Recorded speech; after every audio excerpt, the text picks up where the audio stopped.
त्रिदीप जी, अपने इन सेक्टर्स के आकलन में आप बैंकों में पीएसयू बैंक्स को कहाँ पे रखकर चल रहे हैं इस वक्त? क्योंकि जो एक दशक रहा 2008 से लेकर 18, 19, 20 तक का, वो बहुत ही खराब रहा पीएसयू बैंक्स का। पिछले 4 साल में बहुत डैमेज कंट्रोल हो चुका है।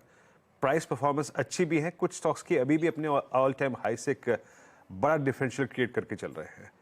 क्या पीएसयू बैंक्स को आप यहां से आगे चलते हुए वरीयता देंगे ओवर प्राइवेट बैंक्स? तो बहुत अच्छा सवाल है। इसमें एक सेकंड में अगर मैं आपको अपनी थिंकिंग प्रेजेंट करूं तो वो ऐसा है कि देखिए, पिछले 25 साल का जो मेरा एक्सपीरियंस है मार्केट्स में, उसमें 2-3 बार ही ऐसा सिचुएशन आया है जिसको हम कहते हैं गोल्डीलॉक्स सिचुएशन, जहां पे जो बैंकिंग सेक्टर में 2 इंपॉर्टेंट वेरिएबल होते हैं। एक होता है क्रेडिट ग्रोथ या लोन ग्रोथ, और दूसरा होता है एसेट क्वालिटी। एक भविष्य के लोन की ग्रोथ, और दूसरा जो लोन्स आपने पिछले दिए हैं वो कैसे चल रहे हैं। ये दोनों सिचुएशन जो दोनों में जो पॉजिटिव टिक मार्क है, ये बहुत कम समय में देखने को मिला है। और शायद अगले 1-1.5 साल में ये सिचुएशन ऐसा रहे।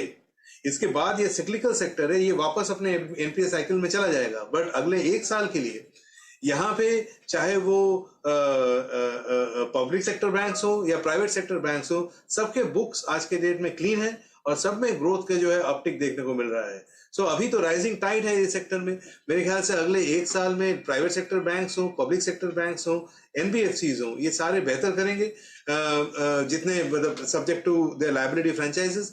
बट मेरे ख्याल में उसके आगे जो है from a medium term stand I would be little more careful about public sector banks. So to answer your question, मेरे ख्याल में अगले 6 से 12 महीने के लिए पीएसयू बैंक्स अच्छे लगते हैं, पर उसके बाद एक long term point of view से I think we will switch back to strong liability franchises जैसे प्राइवेट सेक्टर बैंक्स एक्सेट्रा।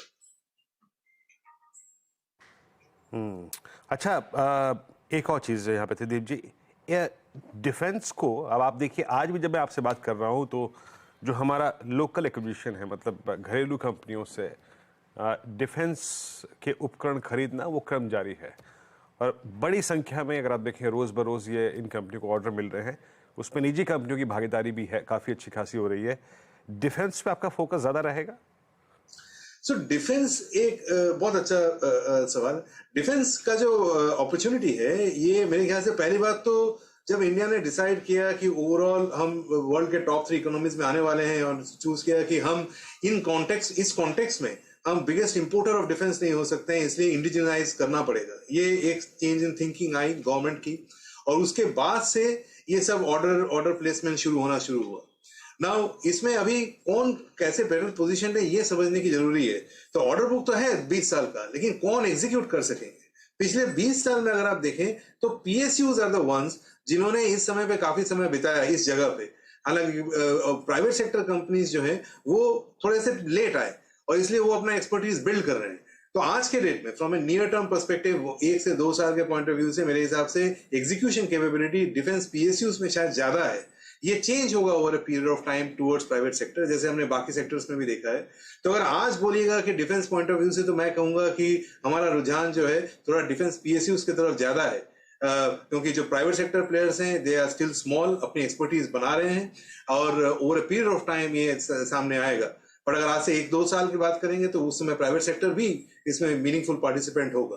तो हमारे पोर्टफोलियोज में डिफेंस पीएसयूज भी है और कुछ प्राइवेट सेक्टर प्लेयर्स जिन्होंने पिछले 1 दशक में अच्छा एग्जीक्यूट किया है, वो उन पे हमने एक्सपोजर लिया है। सो आवर फ्रेमवर्क इज कि यहाँ पे ऑर्डर बुक तो 20 साल का है, एग्जीक्यूट कौन कर सकता है उस पे बेट करना चाहिए। ओके, चलिए त्रिदीप जी, बहुत बहुत शुक्रिया आज हमारे साथ जुड़ने के लिए, और आपको इस एनएफओ के लिए ऑल द बेस्ट।